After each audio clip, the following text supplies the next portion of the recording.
L'histoire de l'argent nazi caché dans les banques suisses. Bienvenue à tous. Aujourd'hui, nous plongeons dans une histoire fascinante et sombre, l'argent nazi caché dans les banques suisses. Un nouveau rapport sur Crédit Suisse révèle comment la banque aurait dissimulé des informations sur des comptes bancaires nazis lors d'une enquête officielle dans les années 1990. En partenariat avec les archives de la RTS, nous vous expliquons l'histoire de ces comptes dits en déshérence.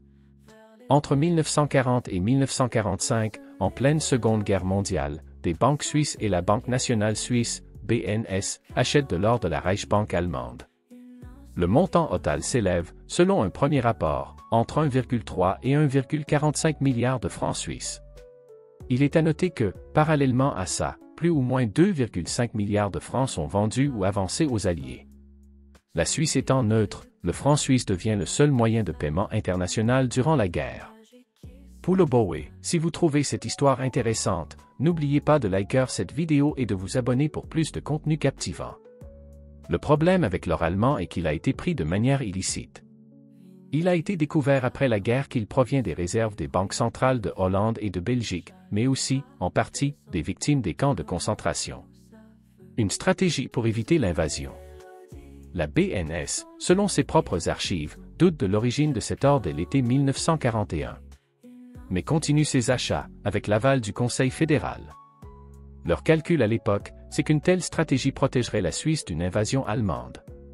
Après la guerre, la Suisse signe l'accord de Washington en 1946.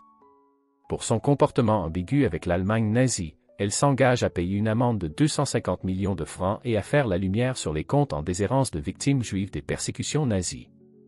Mais les banquiers suisses s'y opposent en invoquant le secret bancaire. La guerre froide commence et détourne l'attention des Alliés. Pour le Boé, vous aimez ce que vous voyez? Partagez cette vidéo avec vos amis pour qu'ils puissent aussi découvrir cette histoire incroyable. Après la chute du mur de Berlin en 1989 et la fin de la guerre froide, le Congrès juif mondial profite de l'ouverture des pays ex-soviétiques pour tenter de retrouver les biens spoliés aux juifs par les nazis et les communistes. C'est au cours de ces recherches, focalisées surtout sur les comptes en déshérence, que l'organisation découvre l'existence dans des banques suisses de comptes ayant appartenu à des juifs victimes du nazisme et laissés en déshérence, c'est-à-dire sans héritier connu. Des descendants de ces personnes tentent, en vain, d'obtenir des renseignements auprès des banques. Celles-ci se retranchent derrière le secret bancaire. Deux commissions d'enquête.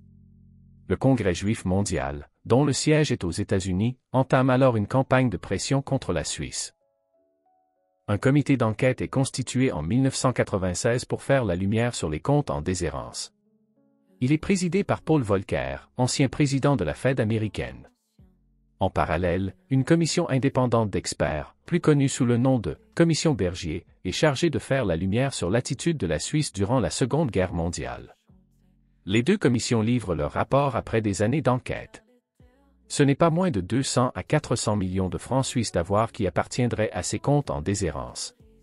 Le rapport Bergier dévoile, entre autres, comment la Suisse a refoulé des Juifs en connaissance de cause du danger de mort.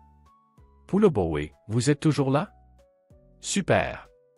N'oubliez pas de commenter ci-dessous et de nous dire ce que vous pensez de cette histoire. En 2021, Crédit Suisse rouvre ses archives et engage un avocat américain spécialiste des fraudes financières, Neil Barofsky, à la suite de soupçons soulevés par une ONG, le Centre Simon Wiesenthal. Mais la banque, qui au passage licencie Barofsky, rend difficile l'accès à certains documents, selon un rapport intermédiaire de l'enquête du Sénat américain. Ce dernier est finalement réintégré après la sortie du rapport. Ce sont aujourd'hui plusieurs centaines de comptes qui ont été identifiés comme ayant un lien potentiel avec des nazis.